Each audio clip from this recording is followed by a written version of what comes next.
$6 million.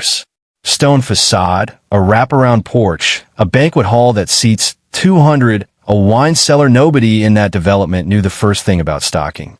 Cypress Ridge Estates spent 18 months and every dollar of a special assessment building the finest clubhouse in 3 counties. And they built the only road leading to it entirely across land that has belonged to my family since 1971. Nobody asked. Nobody paid. Nobody so much as knocked on my door until the concrete trucks were already 3 weeks into the pour. I let them finish. I let them cut the ribbon. I let 200 homeowners walk through that building for the first time, admiring the chandeliers and the imported tile, and I stood at the back of the crowd during the grand opening with a cup of coffee I'd brought from home, and I didn't say a single word. The next morning at 6 a.m., I drove my truck down to the gate at the bottom of Corrigan Lane, the private gravel road my grandfather cut through this ridge with a borrowed dozer 60 years ago, and I locked it. $6 million of stone and imported tile sat behind a chain link gate and a padlock that cost $11 at the hardware store in town. And by 9 o'clock that morning, Cypress Ridge Estates learned exactly how little all that money actually meant when it came to a road they'd never once had the right to use. Before I tell you what happened over the following 4 months, you should understand who I am and why I let it get that far before I did anything about it, because the waiting wasn't hesitation. The waiting was the whole strategy. My name is Nathaniel Corrigan. Everyone's called me Nate since before I can remember. I'm 63 years old, spent 31 years as a civil engineer and licensed land surveyor for the county, most of it doing exactly the kind of work that ends up maturing enormously in stories like this one. Reading deeds, verifying boundary lines, untangling decades-old easement disputes between neighbors who'd stopped speaking to each other over a fence post nobody could quite remember the origin of. I retired 4 years ago with a pension, a workshop full of surveying equipment I mostly use for my own amusement now, and 412 acres my grandfather Elias Corrigan bought outright in 1971, back when this ridge was nothing but scrub oak and rattlesnakes and land nobody in the county wanted badly enough to pay real money for. My grandfather cut the road himself a year after he bought the land, 1.25 miles of graded gravel climbing from the county highway up to the flat bench of land where he eventually built the house I still live in. He called it Corrigan Lane on every survey he ever filed, and it appears exactly that way on the recorded plat on my father's deed after him, and on my own deed since I inherited the place 9 years ago. It has never once, in 54 years, belonged to anyone but this family. It has never been dedicated to the county. It has never been granted as an easement to any neighboring parcel, developer, or homeowners association, a fact I know with total certainty not because I assumed it, but because I'm the one person in this entire story who actually pulled the full title chain and read every single instrument recorded against it before I ever said a word to anyone. Cypress Ridge Estates broke ground on the neighboring parcel about 6 years ago, 180 homes built on land that had been a defunct citrus operation for most of my adult life, developed by a firm out of the city that sold the project once it was mostly built out to a homeowners association eager to add what their marketing materials kept calling it the true resort caliber amenity core. The clubhouse was the crown jewel of that vision from the beginning, a project the board had been planning for 3 years before I ever heard a word about it. Funded through a special assessment that ran every household in Cypress Ridge an extra $400 a month for the better part of 2 years. The board president driving the whole thing was a woman named Diane Kessler, 57, a former commercial property manager who'd moved to Cypress Ridge shortly after the development opened and had been on the board in one capacity or another for 5 of its 6 years of existence. Diane ran meetings the way I imagined she'd run a corporate leasing office, with a laser pointer and a slide deck and a habit of describing every disagreement as a failure of vision alignment on the part of whoever raised it. She had pushed the clubhouse project through 2 contentious community votes, survived a near recall over the size of the special assessment, and by the time construction actually started, had staked essentially her entire reputation within that community on delivering what she called, in every single newsletter for 18 months running, the amenity Cypress Ridge deserves.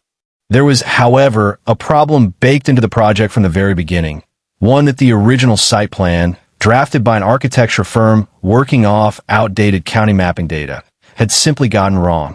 The buildable pad the board selected for the clubhouse sat on a ridge bench at the back of the development, chosen specifically for its views, accessible from the development's own internal streets only by a route that would have required blasting through nearly 200 vertical feet of solid rock, a cost overrun the board's own consultants estimated at close to $2 million beyond the already ballooning budget. Corrigan Lane, my road, climbing the gentle grade up the backside of the same ridge, connected almost perfectly to that same buildable pad, requiring nothing more than a few hundred feet of new pavement to link the two. Diane's board, according to minutes I obtained much later through a records request that turned out to matter a great deal, discussed this exact problem at a meeting nearly 2 years before construction began. The minutes note, in language dry enough that I nearly missed its significance the first time I read it, that staff confirmed informal historical access via the adjacent Corrigan parcel and recommended proceeding on that basis, pending final confirmation. A sentence that translates, once you've spent 31 years reading documents exactly like it, into, somebody assumed a private road was theirs to use because an old logging survey from the 1980s showed a dirt track running near that boundary, and nobody with actual legal authority ever bothered to confirm whether that assumption held up. Nobody ever called me. Nobody ever wrote me a letter. Nobody ever knocked on my door to ask whether Cypress Ridge Estates could use my grandfather's road to build a $6 million clubhouse. The first I heard of any of it was the sound of a survey cruise truck idling at the bottom of my driveway on a Tuesday morning in March. 18 months ago, 2 men in orange vests running a total station along the shoulder of Corrigan Lane like they owned every inch of it. I walked down in my work boots, coffee in hand, and asked them plainly what they were doing. Pre-construction survey for the Cypress Ridge Clubhouse access route. One of them said, entirely unbothered, the way people are when they genuinely have no idea they're standing somewhere they shouldn't be. Should have the grading crew out here in a couple weeks. This is my road, I said. Private property. Deeded to my family since 1971. The crew chief looked at his tablet, then back at me, with the particular expression of a man realizing his morning had just gotten more complicated than his supervisor had led him to believe. That's not what we were told, sir. HOA's development coordinator said this whole stretch was historical shared access. It's never been shared with anyone, I said. I'd like whoever told you that to call me directly before another truck comes up this road. They left. I did not, at that point, call a lawyer. I did not put up a barricade. I drove into the county records office that same afternoon instead and pulled every single document ever recorded against both my parcel and the adjoining Cypress Ridge parcel going back to the original 1971 conveyance, because that is simply how I have handled every serious problem in my life for 31 years. And I was not about to change that habit over a homeowners association that couldn't be bothered to check a title report before running heavy equipment onto someone else's land. What I found confirmed everything I already believed and a good deal more besides. Corrigan Lane had never once been dedicated, granted, or recorded as an easement benefiting any parcel other than my own. The only document referencing shared access anywhere in either title chain was an unrecorded, handwritten note from 1987, found tucked into an old surveyor's file at the county office, in which my father had apparently given a neighboring rancher permission to drive cattle across a corner of the property during a single roundup season, a permission that had never been renewed, never been recorded, and had expired, by its own plain language, at the end of that same season 38 years ago. Somewhere along the chain of due diligence reports and title summaries passed between the original developer, 3 different consulting firms, and eventually Diane Kessler's board, that one 38-year-old cattle crossing permission slip had apparently mutated into historical shared access, a transformation I still find genuinely remarkable given how little effort it would have taken anyone involved to simply drive to the county office and check. I wrote Diane Kessler a letter that same week. Certified mail, 1 page, polite and specific. I'm the sole owner of Corrigan Lane. No easement has ever been granted to Cypress Ridge Estates or any predecessor entity, and I am formally requesting that all construction and survey activity on my property cease immediately. Her response, which arrived 12 days later on HOA letterhead, was the first sign of exactly how this was going to go. She thanked me for reaching out, expressed the board's commitment to being excellent neighbors, and then, in the very next paragraph, informed me that the board's legal counsel had reviewed the matter and concluded that decades of informal, continuous access likely establish either a prescriptive easement or an easement by necessity, given the practical impossibility of alternative access to the clubhouse site, and that construction would therefore proceed on schedule while the board remained open to a reasonable compensation discussion once the project was complete. I sat at my kitchen table with that letter for a long time. A prescriptive easement, in the state I've spent 31 years working in, requires open, continuous, and adverse use of a property for a statutory period, typically somewhere around 18 to 20 years, without the owner's permission and without interruption. Cypress Ridge Estates was 6 years old. Nobody from that development had ever driven a single vehicle up Corrigan Lane before that survey cruise truck idled in my driveway 18 months ago. There was no 18 years of anything. An easement by necessity requires that the parcel in question have no other reasonable means of access whatsoever, a standard that plainly did not apply here, since Cypress Ridge Estates already had, and had always had, full legal access to its own development through its own internal street network. The clubhouse site simply wasn't reachable from those streets without an expensive blasting project the board had decided, apparently, it would rather avoid than pay for. They weren't asserting a legal right. They were asserting a convenience, dressed up in legal language by a lawyer who I have to assume either never actually read my title report or was told not to look too closely at it. I could have gone to court that week. Priya Anand, the land use attorney I retained not long after that first letter, told me exactly that on our first call and told me exactly why she thought I shouldn't. "You got an airtight case, Nate," she said. "But right now, all they're doing is grading a road and pouring a foundation. The moment you sue, they'll either stop construction, which limits your eventual damages, or they'll frame you in every piece of community communication as the reason 200 families lost their promised clubhouse before it even opened. Let them finish. Let them spend every dollar of that assessment. Let them cut the ribbon. The more complete that building is when we finally act, the more leverage you actually have, because right now they can walk away from half-built foundation. They cannot walk away from a finished $6 million clubhouse with a locked gate at the bottom of the only road that reaches it. I have spent 31 years believing that patience is not the same thing as weakness, and that the person who moves first in a dispute like this one is very often the person who ends up controlling the least amount of the eventual outcome. So I did what Priya suggested. I let them build. Over the following 14 months, I watched from my porch as trucks I had never authorized ground up and down my grandfather's gravel road nearly every working day, first for the site grading and rock work, then for the foundation pour, then for the framing crews, the stonemasons, the tile setters, the crews installing a commercial kitchen and a wine cellar, and at one point, a genuinely enormous chandelier that arrived on its own dedicated flatbed. I sent Diane one more letter, midway through construction, formally documenting the ongoing trespass and reserving all rights, damages, and remedies available to me under the circumstances, a letter Priya insisted on for exactly the reason it would eventually matter, to make absolutely certain nobody could later claim I had ever, even implicitly, consented to any of it. Diane's response to that second letter was, if anything, more dismissive than the first. She forwarded it to the full board with a note, later produced during discovery, describing it as Mr. Corrigan attempting one more negotiating tactic before he inevitably comes around to a reasonable compensation arrangement, as neighbors typically do. She had, by that point, told the entire community at 2 separate general meetings I did not attend, but whose minutes I later obtained, that access issues with the adjacent landowner are being handled through appropriate legal channels and pose no risk to the project timeline. The grand opening was scheduled for a Saturday in late September, complete with a ribbon cutting, a string quartet, a catered reception, and a press release Diane sent to 3 regional lifestyle publications describing the clubhouse as the crown jewel of Cypress Ridge, a testament to what visionary community leadership can achieve.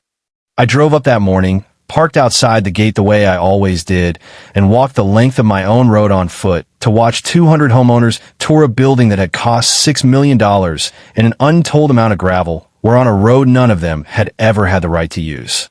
I did not say a word to anyone that day. I drank my coffee.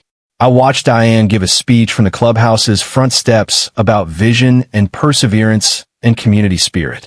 I watched the ribbon get cut, and I drove home that evening with a plan I had, by then, spent 14 months refining down to a single simple action.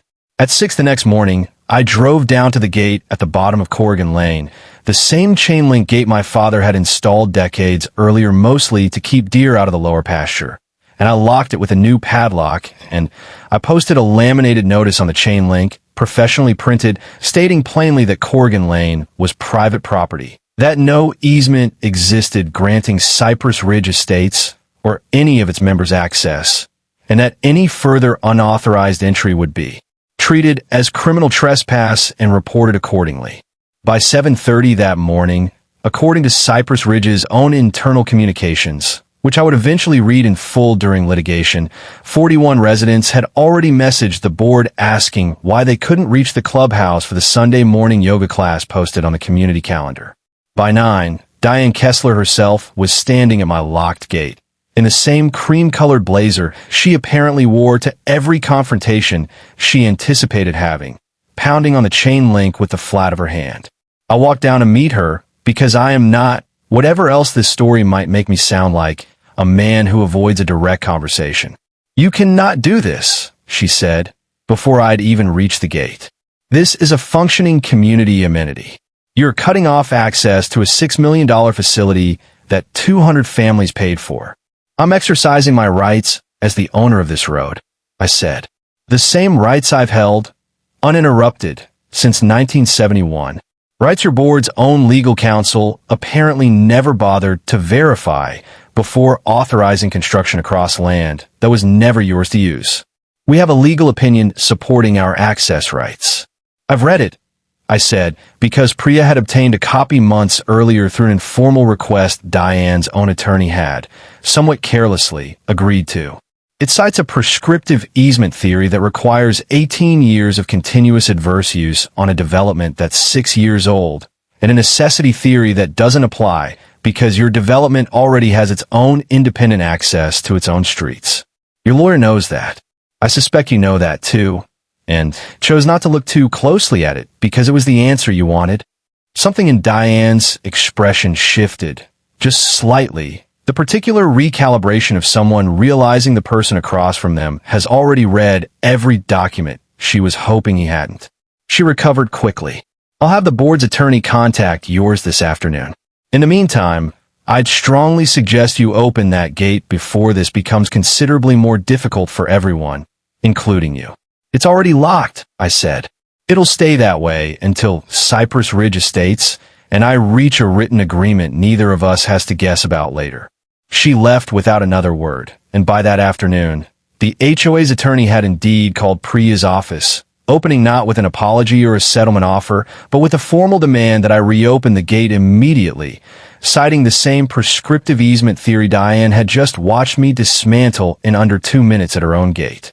Priya's written response, 3 pages, methodical, closed with a line I've since had framed alongside a photograph of that padlock. "My client has documented, through the complete and uninterrupted title chain for Corrigan Lane, that no easement of any kind exists benefiting the Cypress Ridge parcel. Your client's construction of a $6 million structure whose sole functional access runs across land it never had the right to use is not my client's liability to solve. It is the direct and foreseeable consequence of your client's own failure to conduct basic due diligence before breaking ground." What followed, over the next several weeks, was the part of this story that turned a straightforward property dispute into something considerably larger. Diane, rather than negotiating in good faith, escalated in the exact way I had by then come to expect from her. 2 nights after our confrontation at the gate, someone cut the chain securing the padlock and drove a maintenance truck up Corrigan Lane at 11 at night. I had by then installed motion-activated cameras along the road at Priya's recommendation, a decision that turned out to matter enormously, because the footage showed clearly not a random act of vandalism, but a Cypress Ridge Estates-branded utility vehicle, driven by a man later identified through the vehicle's fleet registration as the HOA's own facility supervisor, cutting the lock with bolt cutters at Diane's direct instruction, an instruction confirmed by a text message to the supervisor. Once questioned by county sheriff's deputies the following week, handed over willingly rather than face the trespassing and property damage charges alone. The sheriff's deputy who took my report, a careful, unhurried man named Ruiz who had handled more than a few property disputes in his career, told me plainly that directing an employee to cut a lock in interposted private property crossed a line well past any civil disagreement, and that his department would be pursuing the matter regardless of how the underlying easement question eventually resolved. Diane's response to a criminal referral was, astonishingly, to escalate the public narrative rather than quiet it down. She sent a community-wide email describing me as an obstructive neighbor holding our clubhouse hostage over a decades-old boundary technicality, organized an emergency HOA meeting to discuss options for resolving unauthorized access restrictions, and, according to Trevor Aoki, a board member who had voted against the original clubhouse financing and who called me directly after that meeting out of what he described as a growing discomfort with how the whole situation had been handled, proposed to the full board that the association simply file suit against me for a court-ordered easement, framing it internally as a matter of when, not whether, the board would prevail. The emergency meeting itself, held 2 nights later in a banquet hall, that ironically could only be reached by walking the last quarter mile from the visitor lot because the clubhouse's own parking structure sat past my still locked gate, drew nearly 300 people, spilling out the side doors into the hallway. I did not attend, but Trevor recorded most of it on his phone and sent it to me afterward, along with a short note that read only, "You should see this." Diane opened by projecting a slide titled, "Understanding Our Access Situation," onto a screen behind her, showing an aerial photograph of Corrigan Lane with a red circle drawn around my gate, and described the injunction "Fight Ahead" as a straightforward legal formality given decades of shared historical use. A phrase she repeated, according to Trevor, no fewer than 4 times over the course of 20 minutes. A resident near the back, a retired paralegal named Connie Whitfield, who happened to have spent 30 years doing exactly the kind of title research this entire dispute turned on, raised her hand and asked, plainly, whether the board could produce the actual recorded easement document, since decades of historical use isn't the same thing as a legal right. And I'd like to see the paperwork before this board spends any more of my assessment on a fight we might not win. Diane, according to the recording, did not answer the question directly. She said the board's attorney was confident in our position and moved to the next slide. Connie did not let it go, standing up fully this time, asking a second time, more pointedly, whether anyone on the board had personally seen a recorded easement. The silence that followed, Trevor told me later, lasted long enough that people in the back rows started murmuring among themselves the particular sound of a room quietly losing confidence in the person standing in front of it. The lawsuit went forward anyway, but Trevor became, over the following weeks, the person who changed the entire shape of this case. He had sat on the finance committee since before construction began and had grown steadily more uneasy, he told me, watching how casually the historical access assumption had been treated at every stage of planning, an unease that sharpened considerably once he reviewed my attorney's formal request during the discovery process that followed. The original due diligence file the architecture firm had prepared before the board ever broke ground. That file contained an email sent by the project's civil engineer to the architecture firm's principal 19 months before construction began, which Trevor forwarded to Priya the same week he called me. It read, in full, flagging that we have not been able to confirm a recorded easement for the Corrigan Lane access route. Recommend obtaining written confirmation from the property owner before proceeding with final site planning, as reliance on informal historical use carries meaningful legal risk given the scale of this project. The email had been forwarded internally to Diane Kessler 11 days later, with a note from the architecture firm's principal reading simply, Board has confirmed comfort proceeding on current timeline. Please continue as planned. They had known, not assumed, not been misled by an old survey. Known, in writing, 19 months before a single truck ever drove up my road, that no recorded easement existed, and had chosen to proceed anyway rather than absorb the cost and delay of confirming access the right way. PREA filed our formal complaint the following week. Trespass, unjust enrichment for the extensive use of my road throughout construction, and a request for a permanent injunction confirming Cypress Ridge Estates held no easement rights whatsoever over Corrigan Lane, alongside a separate criminal referral already moving forward from the lock-cutting incident. The email chain went into the complaint as Exhibit C. My complete, unbroken title history went in as Exhibit A. The 1987 cattle crossing permission slip, expired for 38 years and never once renewed, went in as Exhibit B, specifically to eliminate any argument that some ancient grant of access had ever existed at all. The hearing, 6 weeks later, was shorter than either side, I suspect, had expected, though it did not feel short while it was happening. The courtroom gallery filled with more Cypress Ridge residents than I imagine either party anticipated. Connie Whitfield seated near the front, with a legal pad open on her knee, taking notes the way I later learned she'd taken notes at every board meeting for the past 6 months, ever since that emergency session where nobody could answer her question about the paperwork. Diane's attorney opened with the prescriptive easement argument one final time, walking the court through 18 months of construction activity as evidence of open, continuous use. PREA's cross-examination took less time than I expected. She asked the architecture firm's civil engineer, called as a witness, to read his own 19-month-old email aloud, the one flagging the absence of a recorded easement, and asked him a single follow-up question. Did the board ever provide you documentation resolving that concern before construction proceeded? He said no. She asked nothing further and sat down. Judge Constance Reyes, who had clearly read every page of the filing before anyone said a word in her courtroom, asked a single question of her own that effectively ended the discussion before it truly began. Counsel, your own client's civil engineer flagged the absence of a recorded easement in writing 19 months before construction, and the board proceeded regardless. How does that square with a good faith prescriptive use claim? There was no good answer because there wasn't one to give. Diane's attorney tried anyway. Something about reasonable reliance on informal representations from prior ownership, and Judge Reyes simply let him finish before setting down her pen. I've read the file, counsel.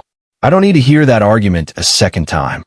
She granted the permanent injunction confirming Corrigan Lane as my exclusive private property, found Cypress Ridge Estates liable for trespass and unjust enrichment across the entire construction period, and referred the lock-cutting incident, which had by then resulted in formal criminal charges against both the facility's supervisor and, following Trevor's testimony about the direct instruction, Diane Kessler herself, for a separate hearing on damages tied to that conduct specifically. Diane resigned from the board the week the criminal charges became public, sending a 2-paragraph statement to the community that mentioned the toll this process has taken and nothing whatsoever about the locked road, the cut chain, or the 19-month-old email her own project team had sent her in writing. 2 other board members followed within days, and a recall petition already circulating among residents like Connie Whitfield, who had by then organized something close to a small research committee of her own, gathered well over the signatures needed before it was even formally required. The financial reckoning that followed was, even by the standards of a story that started with a $6 million building, considerable.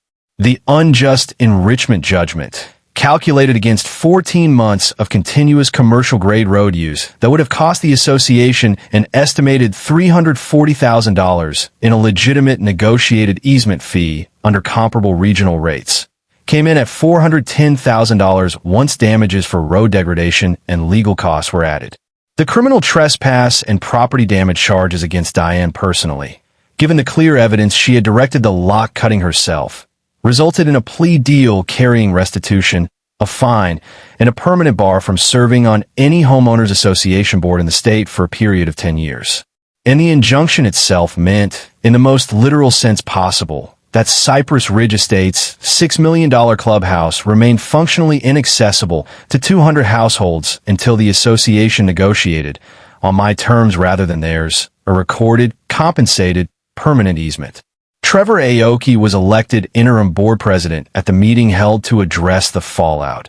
A meeting he told me later drew even more people than the emergency session where Connie had first asked her question nobody could answer. His first act in office was to commission an independent legal review of every remaining project the association had underway, a decision that turned up, among smaller issues, an unrelated but similarly casual assumption about a stormwater drainage right the board had never bothered to confirm either. One Trevor's team resolved properly and inexpensively, simply by doing the due diligence the previous board had skipped from the very beginning. We settled the new easement 6 weeks after the injunction. Once Trevor's interim board approached Priya directly rather than through the same attorney who'd spent a year telling them a claim that had never held up. The final terms granted Cypress Ridge Estates a recorded, non-exclusive easement across a clearly defined portion of Corrigan Lane permanently in exchange for an upfront payment of $475,000, an annual maintenance fee indexed to actual road wear, and a formal, recorded acknowledgement, Priya's idea, and one I insisted on keeping in the final document word for word, that the easement existed solely because I had granted it, not because any prior use had ever created a right to it. I stood at the gate on the morning we finally reopened it, new easement recorded, first authorized vehicle waiting patiently on the other side, and unlocked the same padlock I'd installed 4 months earlier. Trevor Aoki, who'd become the interim board's president by then, walked up on foot instead of driving, shook my hand, and said something I've thought about more than once since. You could have sued the day that survey crew showed up. You'd have won just as easily. I'd have won the same case, I said. But I wouldn't have had $410,000, a criminal conviction, and a recorded document confirming exactly whose road this has always been. Some things are worth letting the other side finish building before you show them what they actually built it on. I still keep that first padlock, the $11 one from the hardware store in town, in a drawer in my workshop, next to the surveying equipment I inherited from my grandfather and the original 1971 deed in its own protective sleeve. I take it out sometimes when I'm working on something else and need a minute to think, turn it over in my hand, remember the particular weight of locking a gate at 6 in the morning, knowing exactly what was on the other side of it, and exactly how long I'd have to wait before anyone else understood what I already knew. My grandfather cut that road by hand, more or less, with a borrowed dozer and a summer's worth of patience, because he believed a man ought to be able to reach his own land without asking anyone else's permission. He never once imagined it would end up worth $410,000 to a homeowners association that built a $6 million clubhouse on the assumption nobody would ever bother to check. But I think he'd have appreciated the shape of how it ended more than the number attached to it. A locked gate, a padlock, and the simple, unhurried fact that some rights don't erode just because somebody with more money than patience decided to build on top of them anyway.